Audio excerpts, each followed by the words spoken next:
Sir कटाते हैं गर्दन कटिए दिए ওখানে কাটি একবার কেটেছে মাজি সিগা পাস্ট টেন্স কিয়ামত পর্যন্ত আর কেউ ইউসুফ নবীর জন্য গর্দান কাটাবে না কিন্তু সর কাটাতে हैं 1500 বছর আগে ইউসুফ নবীর জন্য মিশরের মেয়েরা হাতে আঙ্গুল কাটিয়েছে আর আজও যদি খাপুরে প্রয়োজন পড়ে রাসূলের জন্য মুস্তাফার গোলামেরা গর্দান কাটাতে আজও প্রস্তুত হয়ে আছে একবার জোরে বলবেন না সুবহানাল্লাহ আমার কথা বুঝছেন তো নাকি গো জি ইমামে মালিক আলাইহির রাহমাত তিনি হাদিস শরীফ পড়াচ্ছিলেন মদিনা শরীফে আর তার চোখ মুখ থেকে ঝরঝর করে পানি ঝরছে তার কারণ হুজুর আমার হুজুরের পিঠে একটা বিছে লাল বিছে হুজুরের পিঠে বসে আছে কথা বুঝতে পেরেছে তো আমার এই পিঠেতে একটা পোকা আপনাদের বিখ্যাত আপনার কি বলে এই যে মাঠের পোকা উঠে বসে আছে কথা বুঝতে পেরেছেন আল্লাহ কবুল করে আপনাদের কোনো কষ্ট হচ্ছে না তো আমি বলছিলাম আমার নবীকে যদি জুলাইখা দেখতো তাহলে কি কন্ডিশন দাঁড়াতো দেখতি গর্গ জুলাইখা নবী কো হুসনে ইউসুফ पे हरगिज़ न मरती देखती गर जुलैखा नबी को हुस्न यूसुफ पे हरगिज़ न मरती हुस्न यूसुफ पे हरगिज़ न मरती मेरे प्यारे नबी जैसा जलवा मेरे प्यारे नबी जैसा जलवा हुस्न यूसुफ ने पाया नहीं है मेरे प्यारे नबी जैसा जलवा हुस्न यूसुफ ने पाया नहीं है रब को देखा है मेरे नबी ने और किसी ने भी देखा नहीं है अल्लाहुम्मा सल्ली अला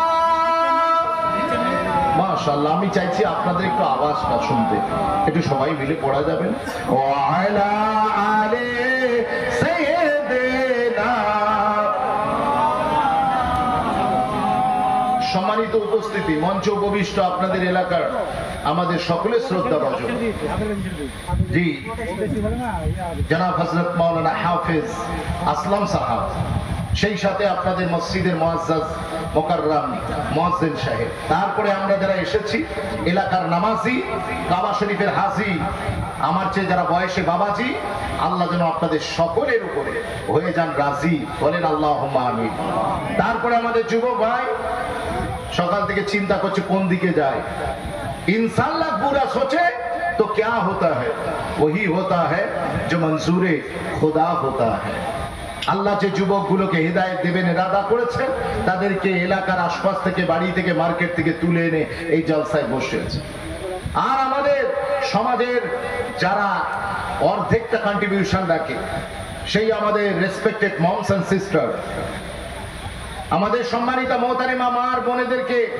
সম্মান জানানোর দরকার আছে না নাই এই জোরে বলেন আছে কিন্তু বড় আফসোসের ব্যাপার আজকে জলসা উপলক্ষে জলসা এসেছে মা বোনকে পর্দা শেখাতে জলসা দেওয়া হয় যাতে পর্দার আলোচনা হয় জলসা দেওয়া হয় যাতে করে পর্দার ব্যাপারে মানুষ একটু কনসাস হয় কিন্তু বড় আফসোসের ব্যাপার সেই জলসার দিনেও আমার মা বোনেরা রাস্তাঘাটে যেভাবে তারা ছুটে বেড়াচ্ছেন দৌড়াদৌড়ি করছেন হ্যাঁ যেভাবে রাস্তা দাঁড়িয়ে আছেন তো অবাক কাণ্ড আপনারা দেখেছেন মানুষ ফল খাওয়া ছেড়ে দিয়ে সব তেলে ভাজা খাচ্ছে শিয়াড়া খাচ্ছে কচুরি খাচ্ছে মানুষ ফল খাওয়া ছেড়ে দিয়ে শিয়াড়া কচুরি খাচ্ছে কিছুদিন পরে হসপিটালে ভর্তি হচ্ছে কথা বুঝতে পারছেন মানুষ ফল খাওয়া ছেড়ে দিয়ে তেলে ভাজা শিয়াড়া কচুরি খেয়ে হসপিটালে ভর্তি হয় আর হসপিটালে তাদেরকে যারা দেখতে যায় সেই আত্মীয়রা হাতে করে ফল নিয়ে যায়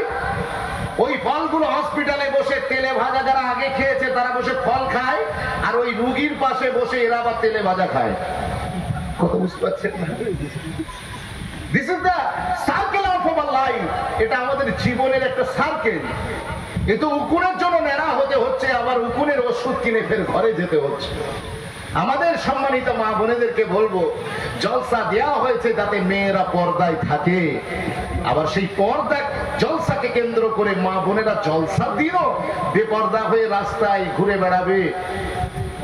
পরপুরুষ আসছে কিনা, হুজুর আসছে কিনা, এসব দেখার দরকার নেই, তো বদনাম হয়ে যাবে আমার খাপুরে। আল্লাহ করে আমার মা বোনেরা যারা শুনছেন, খোদাকে নিয়ে ইত্তাকুল্লাহ, আল্লাহকে ভয় করুন, আল্লাহকে ভয় করুন। অনেক হয়েছে, অনেক হয়েছে। আল্লাহ আপনাদেরকে কত মূল্যবান বানিয়েছে, আপনারা এইভাবে ঘুরে বেড়াবে। আপনারা কোনোদিন দেখেছেন সোনার দোকানে বাঁশের বেড়া দেয়া থাকতে? সোনার দোকানে আপনি বাঁশের বেড়া কোনোদিন দেখবেন? মনে রাখবেন, আমার রাসূল বলেছেন, আল মারআতু আওরাতুন, মহিলারা হলো গোপন মূল্যবান বস্তু। অন্য হাদিসে এসেছে, রাসূল বলেছেন আল মারআতু, আমার নবী পাক বলেছেন যে মহিলারা হচ্ছেন, আপনার রাসূল বলেছেন দুনিয়া কুল্লুহা মাতা, এই টোটাল পৃথিবীর সবটাই মূল্যবান বস্তু, তবে ওয়া খায়রু মাতা'id দুনিয়া আল মারআতু সালিহা। রাসূল বলেছেন এই মূল্যবান দুনিয়ার ভিতরে সবচেয়ে মূল্যবান সম্পদ হচ্ছে একজন ইমানদার সতী চরিত্রবতী নারী। আরেকবার জোরে বলবেন না সুবহানাল্লাহ? এটা আমি বলছি, হুজুর বলেছেন নারীদেরকে, সতী ইমানদার নারীদেরকে, ভালো নারীদেরকে বলেছেন তারা দুনিয়ার সবচেয়ে মূল্যবান সম্পদ। কিন্তু বড় আফসোসের ব্যাপার, সোনার দোকানে আপনি কোনোদিন ছিটে বেড়া দেখবেন না। আপনি দেখবেন সেখানে ক্লক সিবেল আছে, শাটার আছে, তারপরে কাঁচের গেট, তারপরে আপনি দেখবেন লোহার তিজোরি, তার ভিতরে ছোট্ট একটা বক্সে 10 গ্রাম সোনা রাখা আছে। সোনা যেহেতু মূল্যবান, সেজন্য তার সিকিউরিটি, তার নিরাপত্তার জন্য কত রকম ইন্তজাম। কিন্তু বড় আফসোসের ব্যাপার, আজকে আল্লাহ পাক তার রাসূলকে দিয়ে আমার মা বোনেদেরকে সম্মানিত করলেন, মা বোনেদেরকে সম্মানিত করেছেন, অথচ সেই মা বোনেরা তারা আজকে বেপর্দা হয়ে ঘুরে বেড়াবে, নিজের মূল্য বুঝবেন, এটা বড় আফসোসের ব্যাপার। আল্লাহ আমার মা বোনদেরকে কবুল করে নিক, বলেন আল্লাহুম্মা আমিন। আরেকটু জোরে বলবেন না আল্লাহুম্মা আমিন। সম্মানিত উপস্থিতি, আমার নান্নাসা মাসুম বাচ্চা বাচ্চিয়ারা সকাল থেকে এরা কিরাত পড়ছে, গজল পড়ছে, কত ভালো লাগছে। আল্লাহ এই বাচ্চাগুলোকে যেন দ্বীনের জন্য কবুল করেন, বলেন আমিন। উপস্থিত শ্রোতা মণ্ডলী, আপনারা সবাই জানেন এমন একটা সময় আমরা এসেছি, বড় কঠিন সময়, বড় কঠিন সময়। এই সময় মানুষ যতটা না ধর্ম পালন করে, তার চেয়ে বেশি ধর্ম চর্চা করে। কথা ঠিক বলছি না ভুল করছি? ধর্ম পালন যতটা না করে, তার চেয়ে বেশি ধর্ম নিয়ে চাতানে মাচানে বসে বসে গসিপিং করে না? করে না। আমল কতটুকুন করবে এটা বড় কথা নয়, কথা হচ্ছে আমি কি জানি, কত বুঝতে পেরেছেন, আমি কতটুকুন জেনেছি। এবং ধর্ম নিয়ে ঝগড়া, ধর্ম নিয়ে অশান্তি, দিনের এক একটা বিষয় নিয়ে নিজেদের ভিতরে অশান্তি ক্রিয়েট করে। আমলের কারণ কোন ধ্যান ধারণা নেই, কি করতে হবে, hot to do not to do, না, ওসবের কোন ধান্দা নেই। ধান্দা একটাই, যে ধর্ম নিয়ে খালি ঝগড়া করো, এই হুজুর এই বলে গিয়েছে, ওই হুজুর এই বলে গিয়েছে, আমি এই মাসলা জানি, তুই কি জানিস, কত বুঝতে পারছি। আর যারা ইমাম সাহেব, যারা হুজুর, যারা বক্তা, যারা হাফেজ, যারা কারি, যারা মাওলানা, তাদেরকে তো ফোনের উপরে ফোন, কত বুঝতে পারছি, ফোনের উপরে ফোন। একজন ফোন করেছে, হুজুর, তাহলে বলো, ওই যে হুজুর আমাদের পাশের বাড়ি একজন বিবাহিত বউকে নিয়ে একজন পালিয়ে গিয়েছে, এখন তার বিবাহ টিকবে না চলে যাবে, নষ্ট হবে। আমি জিজ্ঞাসা করলাম, যেহেতু যে বাড়িতে ঘটনা ঘটেছে সেই বাড়ি থেকে এই মাসালাটা আমাকে জিজ্ঞেস করা হয়নি, বরং জিজ্ঞেস করা হচ্ছে কার বাড়ি থেকে? পাশের বাড়ি থেকে। কথা বলে না, পাশের বাড়ি থেকে জিজ্ঞেস করা হচ্ছে। তারপরে খায় আলমগীর, মোটায় জাহাঙ্গীর, বিয়েতে বসে সকিনা আর আদর গায়ে জড়ি না। এখন যার সমস্যা সে না জিজ্ঞাসা করে পাশের লোক জিজ্ঞাসা করছে, তার মানে সামথিং ইজ রং। ও প্রতিবেশীর বাড়িতে এই ঘটনা ঘটেছে, ও তাইতে খুশি, এবং আমাদের কাছ থেকে মাসালাটা জেনে নিয়ে ও পুরো পাড়া মায় পুকুর পাড়ে কলের ধারে গিয়ে মশলাটা ঝাড়বে আর তার প্রতিবেশীকে দুষবে। আমি সঙ্গে সঙ্গে বুঝতে পেরে গিয়ে আমি বললাম, ভাই আচ্ছা বলুন তো ঘটনাটা আপনার বাড়িতে? বললো জি না। আমি জিজ্ঞাসা করলাম, ওই যে বাড়িতে ঘটনা ঘটেছে ওদের লোক কি আপনাকে বলেছে মাসালাটা আমাদের কাছে জানার জন্য? বলে জি না। আমি বলি তাহলে আপনার এত চুলকুনি হচ্ছে কেন? আপনার জেনে লাভটা কি?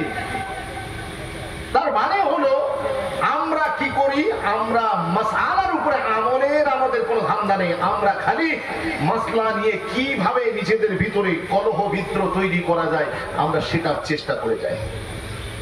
আমি অনুরোধ করবো, আজকে এমন একটা দিন, আপনি দেখুন দিনের চর্চা কম নেই, জলসা কম নেই, কিন্তু আমল কম আছে না নেই?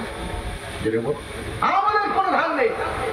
আপনি বাড়িতে দেখুন মোবাইলে মোবাইলে ওয়াজ হচ্ছে, মোবাইলে মোবাইলে হুজুর অ্যাভেলেবেল, যে হুজুর চাইবেন ইন্টারন্যাশনাল, ন্যাশনাল, ব্লকের যে কোনো হুজুর আপনি পেয়ে যাবেন একেবারে হাতের নাগালে, করলো দুনিয়া মুঠি মে। কিন্তু আমাদের এত অ্যাভেলেবেল হয়ে যাবার পরেও আমাদের ভিতরে আমলের কোনো খোঁজ পাওয়া যাচ্ছে না, আমলের দিকে আমরা খাটিয়া হয়ে গেছি। সেই জন্য পাশের একটা সমাজ আছে, তার নাম হলো আমাদের হিন্দু ভাইদের সমাজ। ওই সমাজের সাথে আর এই সমাজের সাথে কোনো তফাৎ আর নেই, তফাৎ নেই। তারা খালি একটা ধর্ম আলাদা, মানে তাদের ধর্মের টাইটেলটা আলাদা আর আমাদের ধর্মের টাইটেলটা আলাদা, কিন্তু দুজনদের আমল পুরো সেম টু সেম, পুরো সেম টু সেম। তাদের ওখানে মিথ্যা বললেও কোনো সমস্যা নেই, ধোঁকা দিয়ে কারবার করলে কোনো সমস্যা নেই। আমাদের এখানেও মুসলিম সমাজেও আপনি দেখুন 2 নম্বরই চিটিংবাজি, কালোবাজারি, কোনটা বাদ আছে?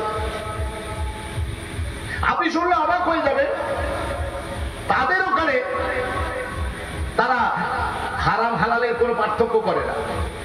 আর আজকে ঠিক আমার সমাজে এখানেও হারাম হালালের কোনো বাছ বিচার নেই, কিন্তু মোবাইলে ওয়াজ ভর্তি, এলাকায় পাড়ায় পাড়ায়, ব্লকে ব্লকে, গলিতে গলিতে মাহফিল হচ্ছে, চর্চা শেষ নেই, কিন্তু আমলের অভাব আছে না নাই?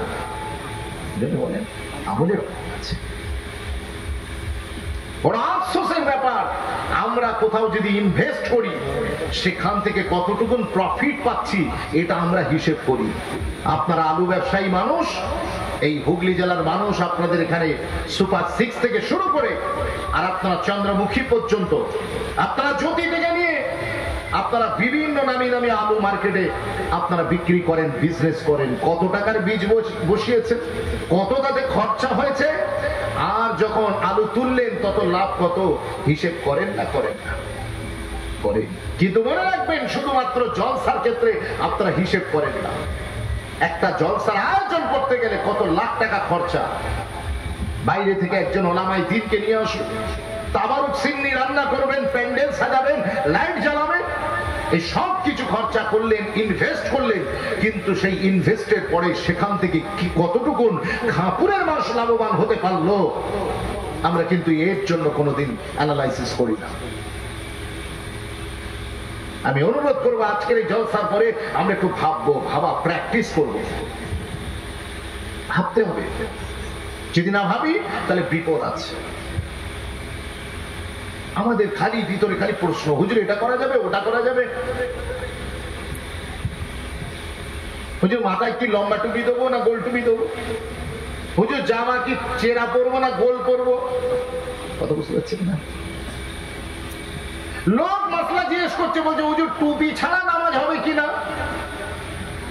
কিন্তু পাগল এই মশলা জিজ্ঞাসা করছে না যে কাউকে টুপি পরিয়ে নামাজ হবে কিনা।